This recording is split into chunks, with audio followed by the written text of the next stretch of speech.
ओम नमो भगवते वासुदेवाय नमः। आज मैं आप सभी के समक्ष परमा एकादशी की कथा प्रस्तुत कर रही हूँ। अधिक मास कृष्ण पक्ष की एकादशी को परमा एकादशी कहा जाता है। परमा एकादशी समस्त पापों का नाश करने वाली है। परमा एकादशी के दिन भगवान श्री हरि विष्णु जी का पूजन किया जाता है। जो मनुष्य इस दिन भगवान श्री हरि विष्णु जी की पूजा करता है उसे वैकुंठ की प्राप्ति होती है। इस वर्ष परमा एकादशी 12 अगस्त को है। एकादशी का दिन श्री हरि विष्णु जी को अत्यंत प्रिय है। अधिक मास की कृष्ण पक्ष की एकादशी का व्रत करने से भगवान विष्णु जी का आशीर्वाद प्राप्त होता है और इसके साथ ही दुर्लभ सिद्धियों की प्राप्ति होती है। इस एकादशी में स्वर्णदान, विद्यादान, अन्नदान, भूमिदान और गौदान करने का विशेष महत्व है। परमा एकादशी के दिन सुबह ब्रह्म मुहूर्त में उठकर स्नान आदि से निर्वृत्त होकर सूर्य देव को अर्घ्य दें। भगवान विष्णु की प्रतिमा या फोटो को साफ करके धूप, दीप, नैवेद्य आदि अर्पित करें। पूरे विधि विधान से श्री हरि विष्णु जी की पूजा आराधना करें। पूजन के पश्चात परमा एकादशी की कथा सुनें। एकादशी का व्रत द्वादशी के दिन पारण मुहूर्त में खोला जाता है। द्वादशी के दिन ब्राह्मण को फल आहार का भोजन करवाएं और उन्हें दान दक्षिणा देकर विदा करें। उसके पश्चात स्वयं पूजन करें। आइए अब शुरू करते हैं परमा एकादशी की कथा। एक बार श्री कृष्ण भगवान युधिष्ठिर को सभी एकादशियों का महत्व तथा विधि विधान बता रहे थे। तब युधिष्ठिर ने श्री कृष्ण से अधिक मास के कृष्ण पक्ष में आने वाली एकादशी के बारे में पूछा और कहा, हे केशव, अधिक मास की कृष्ण पक्ष की एकादशी का क्या नाम है? इसका क्या विधान है? कृपया करके विस्तार से बताइए।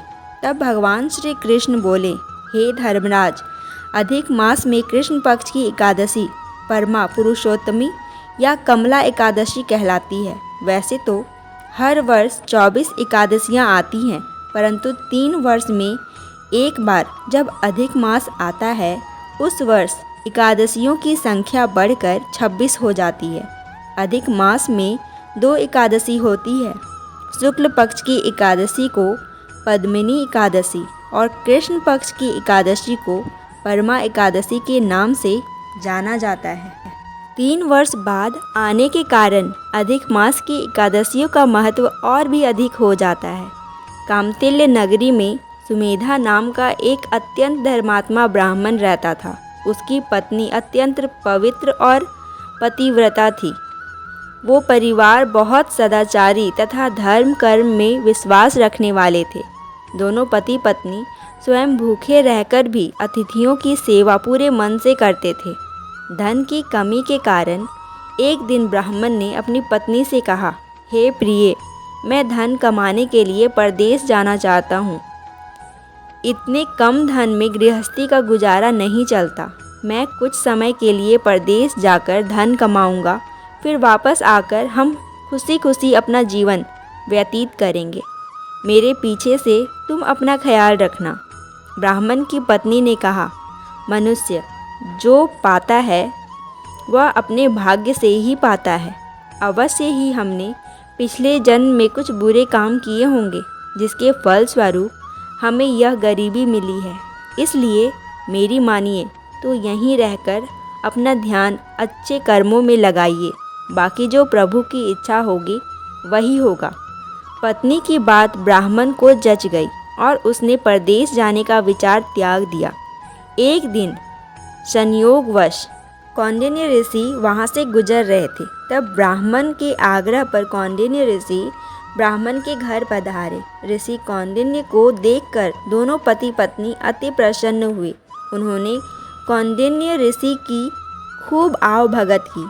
उनकी सेवा भाव देखकर कौंडिन्य ऋषि बहुत खुश हुए और पति पत्नी द्वारा गरीबी दूर करने का उपाय पूछने पर कौंडिन्य ऋषि ने उन्हें मलमास के कृष्ण पक्ष में आने वाले परमा एकादशी का व्रत करने की सलाह दी।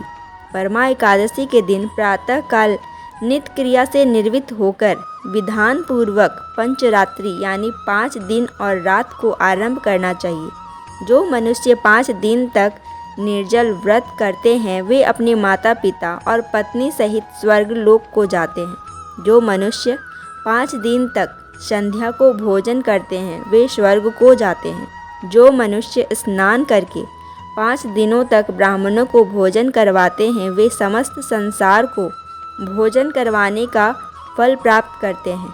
और जो मनुष्य इस व्रत में अश्वदान करते हैं उन्हें तीनों लोकों को दान करने का फल मिलता है। जो मनुष्य तिलों का दान करते हैं वो वर्षों तक बैकुंठ में निवास करते हैं। जो मनुष्य घी का पात्र दान करते हैं वे सूर्य लोक को जाते हैं। जो मनुष्य 5 दिनों तक ब्रह्मचर्य पूर्वक रहते हैं वे देवांगनाओं के साथ स्वर्ग को जाते हैं। अतः हे ब्राह्मणी, तुम अपने पति के साथ इस पावन व्रत को धारण करो। इससे तुम्हें अवश्य ही सिद्धि और अंत में स्वर्ग की प्राप्ति होगी।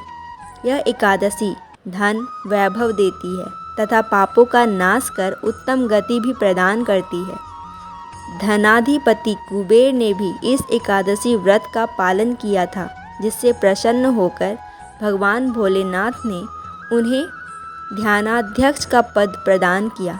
महर्षि की बात सुनकर दोनों पति पत्नी आनंदित हो गए और समय आने पर सुमेधा और उनकी पत्नी ने विधि पूर्वक इस एकादशी का व्रत किया, जिससे उनकी गरीबी दूर हो गई और वो पृथ्वी पर कई वर्षों तक सुखपूर्वक जीवन व्यतीत करने के बाद बैकुंठ को प्रस्थान कर गए।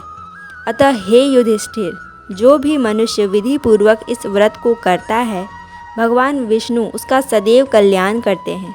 कथा समाप्त। अब मैं आप सबके समक्ष परमा एकादशी की दूसरी लोकप्रिय कथा प्रस्तुत करती हूँ।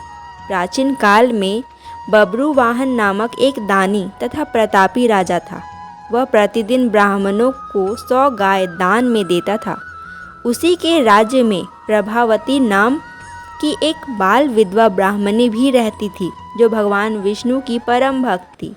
पुरुषोत्तम मास में प्रतिदिन स्नान आदि से निर्वृत्त होकर श्री विष्णु भगवान तथा शंकर भगवान की पूजा किया करती थी। परमा एकादशी का व्रत भी वो इसी बीच निरंतर ही करती रही। देव योग से राजा बब्रुवाहन और बाल विधवा ब्राह्मणी का एक ही दिन मृत्यु हुई। दोनों एक साथ ही धर्मराज के दरबार में पहुँचे। धर्मराज ने उठकर जितना स्वागत ब्राह्मणी प्रभावती का किया उतना स्वागत उन्होंने राजा का नहीं किया। राजा को अपनी दान पुण्य पर जो भरोसा था उसके प्रतिकूल अपना अपमान और ब्राह्मणी का सम्मान देखकर राजा आश्चर्यचकित रह गए।